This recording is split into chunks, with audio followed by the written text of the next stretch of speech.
Hello English learners. In this video, we are going to learn some basic corrections that would be really helpful for our spoken and written English.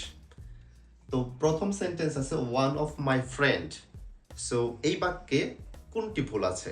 One of যদি থাকে তাহলে অবশ্যই আমাদেরকে এটাকে plural করতে হবে, অর্থাৎ যেখানে ওয়ান অফ থাকবে সেখানে আমরা প্লুরাল ইউজ করব, কখনোই সিঙ্গুলার ইউজ করব না। তো এরপর দ্বিতীয় যে বিষয়টা আছে সেটা হচ্ছে you and me and you and I. আমরা রিটেনের ক্ষেত্রে এবং স্পোকেনের ক্ষেত্রে এই বিষয়টা অনেক সময় ভুল করে থাকি। তো ইউ অ্যান্ড আই এটি হবে সাবজেক্টিভ যে পজিশন সেখানে, অর্থাৎ যেখানে আমরা সাবজেক্ট হিসেবে ব্যবহার করব সেখানে ইউ অ্যান্ড আই ব্যবহার করতে হবে, এবং ইউ অ্যান্ড মি এটি হবে আমাদের অবজেক্ট হিসেবে ব্যবহার। এটি খুবই সতর্কতার সহিত ব্যবহার করতে হবে। For example, you and I, you and I are going to market. তুমি এবং আমি মার্কেটে যাব বা যাচ্ছি। এবং ইউ অ্যান্ড মি এটি অবজেক্ট পজিশনে বসবে। ফর এক্সাম্পল,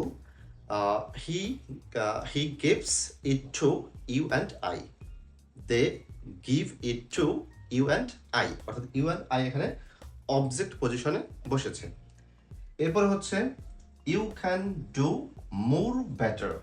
তো এই সেন্টেন্সে মূলত কোন জায়গায় সমস্যা আছে?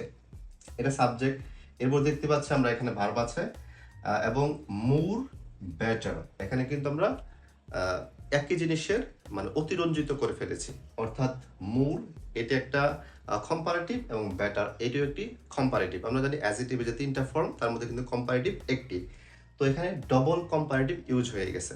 তো সেন্টেন্সের যে স্ট্রাকচার সে অনুযায়ী কখনো ডবল কম্পারেটিভ ইউজ করা যাবে না, অবশ্যই আমাদের একটা রাখতে হবে। তো সেক্ষেত্রে আমরা ইউ ক্যান ডু বেটার, আমরা বেটার দিয়ে কম্পারেটিভ বোঝাই, এখানে আমরা মোর ইউজ করার প্রয়োজন নাই। আই হোপ এটি বুঝতে পেরেছেন। এরপর হচ্ছে I have a good news. এই বাক্যে কোন জায়গায় ভুল আছে? I have a good news.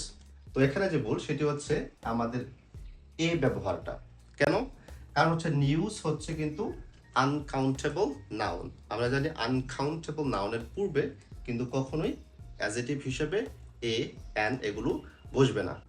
তো এর পরবর্তী সেন্টেন্স হচ্ছে she cooks good.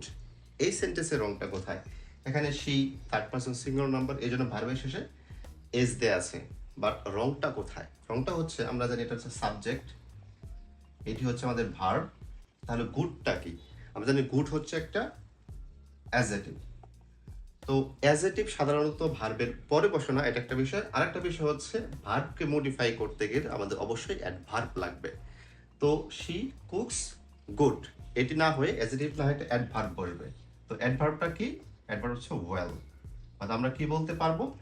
She cooks well. So give me a like for more English updates.